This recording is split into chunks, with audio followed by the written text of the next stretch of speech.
let's get into the music. It's great to Okay, meet you. Thank you so much for taking a minute out today. I've loved the album. I'm looking forward to thank you. getting into Alloy. So, before we do that, as we've kind of talked about the world being a weird place, 5 years ago, this pandemic was raging. Yeah. How did you make it through the pandemic as a musician, and how has it influenced the way that you live life now?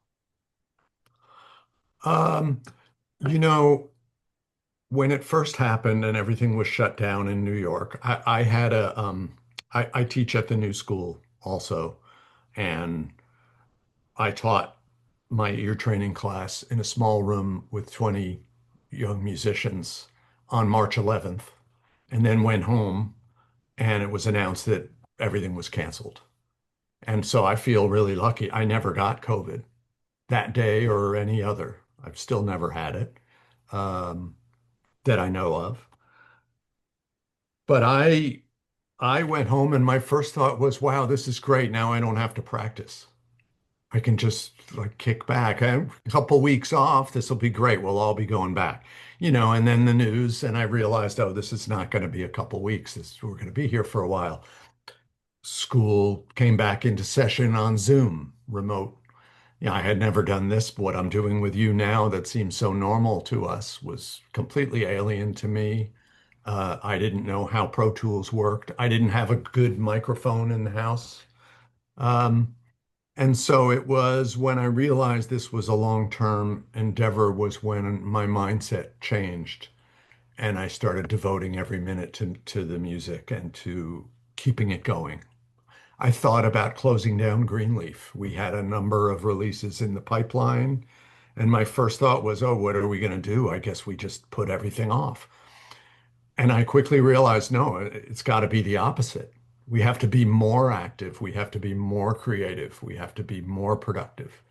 Uh, and so that was when I started writing and creating projects every day and practicing harder and investing in the technology to make collaboration go on, which it did. As you know, I was in the middle of several projects and I decided, well, I'm not going to let this stop me. I'm going to go on. And so I figured out how to make those projects remotely. And it was really inspiring. I learned so much uh, from working remotely, from as a composer for improvisers. How do you write for improvisers when nobody's playing together in real time? And so it was about figuring out ways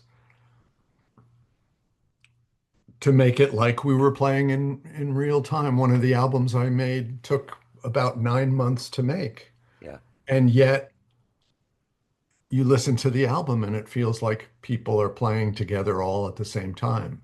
yeah. And then when I listen to it, I think, wow, that bass part was recorded 8 months later than my trumpet part.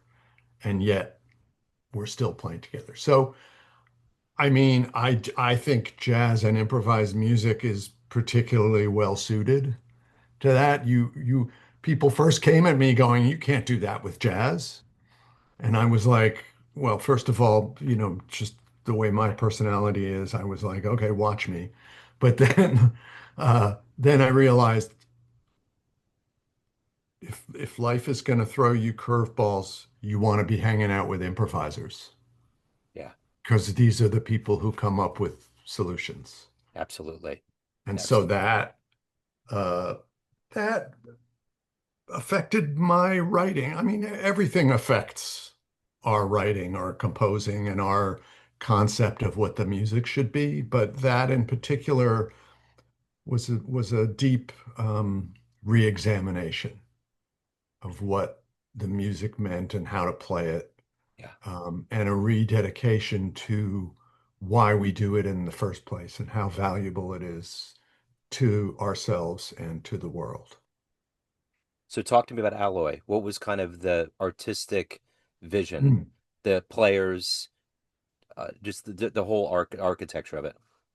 Well, Alloy um, was a band that used to play improvised gigs back when the Festival of New Trumpet Music first started around 2002, 2003. and it was myself with Roy Campbell and Baikita Carroll were the three trumpet players. Um, Roy is tragically not here anymore. I talked to Baikita from time to time, but I felt like I enjoy the three trumpet experience. Um, and so I wanted to write for it, and that was where it came from. Back in the day, we had the vibraphonist Brian Carrott in the band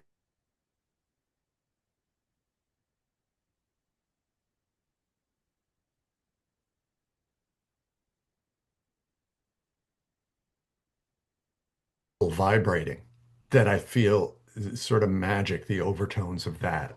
And so I put it into writing a whole new book, a repertoire for that kind of band with bass and drums.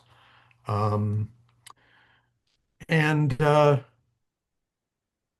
it felt of the moment of I mean, we recorded it the day before the presidential inauguration, and I think we all felt a heightened sense of standing watch and vigilance, and just we need to all be aware now what's going on. This is a big change. Yeah. Um, so all of that goes into Alloy. Um, it's the cover image is an artist who I met. He approached me after a gig in Cologne, Germany, and gave me some samples of his work. And it's this very handmade mixed media, colorful aesthetic that I felt, wow, that's exactly what we're doing with these archaic medieval instruments that we're blowing air into to make sound. It's a really old-fashioned thing that I believe should be dragged into the 21st century and beyond. So let me ask you this. How did this journey begin for you? How did the journey into music and more specifically jazz become your career? Um, it's really Martin Williams's fault. My father had a lot of different kinds of music around the house, but one thing that he got in the early mid 70s was the Smithsonian collection of classic jazz. Yeah. And I don't know, I couldn't tell you why. It's mysterious, but I just gravitated to it. Um, I loved the Billie Holiday sides, and I was just beginning in music, but I felt like that's the way to deliver a song. There's something really honest in that. And it's the first musician I ever tried to emulate. Um, I liked the Duke Ellington sides, and I liked, early and swing era jazz, but what I really gravitated towards was the last couple of LPs in the collection. It was John Coltrane and Ornette Coleman and Miles Davis and Cecil Taylor, um, and Thelonious Monk, and a lot of the artists that have continued to be my biggest heroes in the world: Sonny Rollins, Eric Dolphy. Um, Not only trumpet players. I didn't really differentiate between the different instruments. I was just hearing it for the statement. And I felt like on those modern sides, there was something about progress that really inspired me. That those artists were about moving the art form, moving the techniques they'd learned into new places. And I felt like jazz was a music about growing and changing and taking risks and doing something new and personal. And that's been my guiding principle ever since. What was the first live show you saw that blew you away? Oh, wow.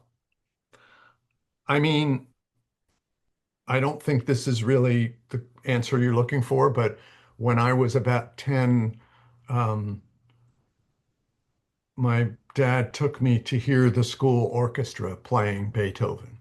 Wow. And I had heard some on records, but I didn't really know much about the music other than that it touched me. But when I saw the orchestra playing live, my first thought was, wow, how did they all just get up there on the stage and know what to do? Yeah. Like, I thought they were improvising.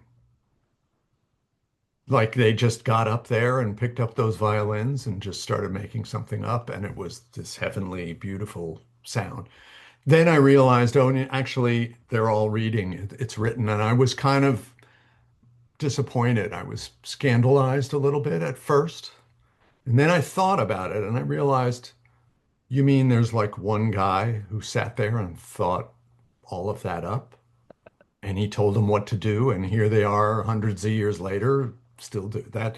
Then I realized, wow, that's even more amazing. I think it was my first, and age 10, age 11, my first appreciation for what composition was and could be, that what it was to write music. So Yeah. that blew me away. Um, you know, so many so many wonderful concerts and seeing Miles live. I feel lucky to have experienced that. Um, I once got a chance to hear Harry Sweet's Edison at Oh, Fat Tuesdays in New York, and I felt like, wow, if I could ever even halfway, being in the room with a player of that stature and that vintage, it changed me. Um, my father liked all different kinds of music. He was an amateur musician himself. He worked for IBM. He didn't have any pretensions of a career in music, and he was kind of shocked when that was the direction I went, but supportive. yeah. Um, but we lived in Woodstock for a time because IBM was located in Kingston, New York, upstate. And so near where we lived, there was the creative music studio led by Carl Berger, the vibraphonist who'd Yeah. played with Don Cherry and everybody. Yeah. So my dad, there was a Sunday afternoon concert. I think it was Leroy Jenkins and Ed Blackwell. It was violin and drums duo. I'm pretty sure I talked to Carl. We couldn't exactly pin it down, but it was creative music, violin and drums. And of course, I'd never heard no one had ever heard anything like it. Yeah. My dad was a little put off. He didn't get it at all. Um, and I was just rapt the entire, I didn't move during the entire set. Yeah. Um, we never talked about it. Yeah. I I think maybe because my dad just didn't understand what they were doing at all. And why would he? And I think I was young enough to not need to understand. Yeah. Like it just touched me and that stayed with me. And the idea that you could be called to go up on stage and make up an entire hour of music with no preparation, no um, prior agreement Yeah. within the ensemble. Magic. Yeah, for sure. So, what do you like the best about being a professional musician? What gets you up every day? Uh, Writing, dealing with the ideas. I Yeah. mean, it's the most challenging part, but it's also the most satisfying. And it's just, I find that early morning is the time when we can best confront and deal with those challenges. So, let me ask you this. Has there been kind of a part of you that's always wanted to evolve? How do you go into each new project, each new venture? What's your philosophy on growing as a jazz musician? Um, well, I think that I'm going to quote Stevie Wonder. I saw him in an interview, and was that Tom Jones show, The Right Time? You remember that? I Yeah. think it was in Uh-huh. the 70s. He had a Totally. talk show. Yeah.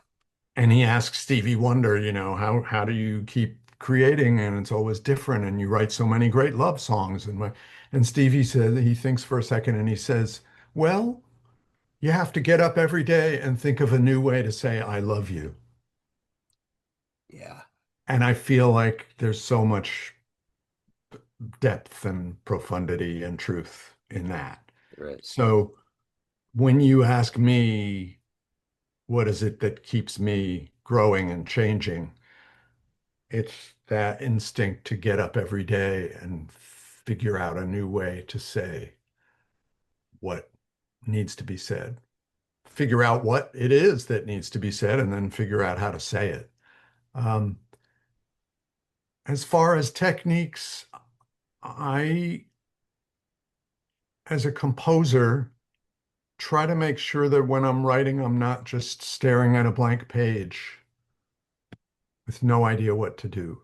Sometimes, very, very rarely, it's better, I find, to think of some plan, some larger idea that I'm struggling with, so that when I start to write, I have this larger framework that's a new idea and a new something I haven't done before that I'm figuring out how to write in. Um, and then to let that not lose sight of that larger picture and let that bigger picture guide me into how to think about writing, the technique of writing. Yeah, So, like, you could think of it like making it some exercises that have to do with getting at that point that force you to not use licks or things you're comfortable with. I never go and sit at the piano and try to just come up with something I like because I find that then my fingers go to the same place yeah. that they always go, that where they're comfortable. You know, I like as a trumpet player when I've written something new to then put it on the music stand and have to face it for the first time as an instrumentalist and see what the challenges are. And they're new and different challenges that I wouldn't have thought of if I hadn't forced myself to face the concept of a new way of working, a new way of writing for each project.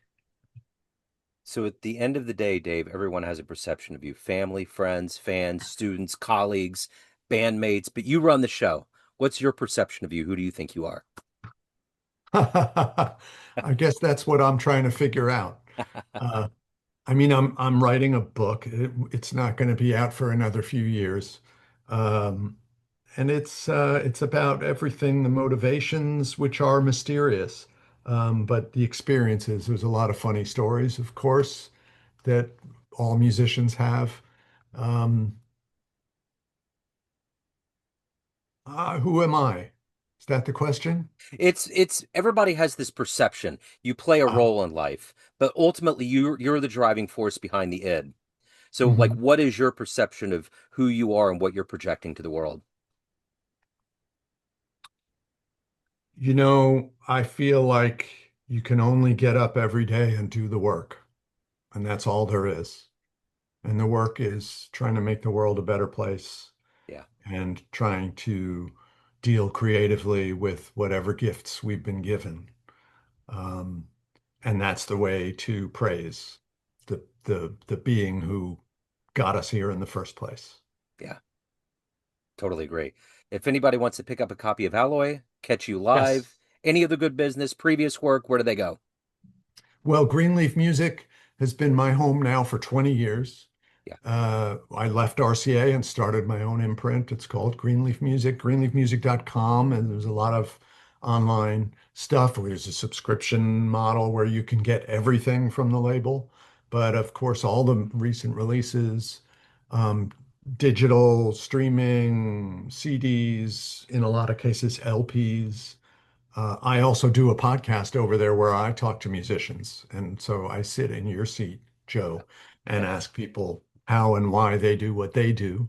Yeah. And that's a free podcast that I enjoy very much.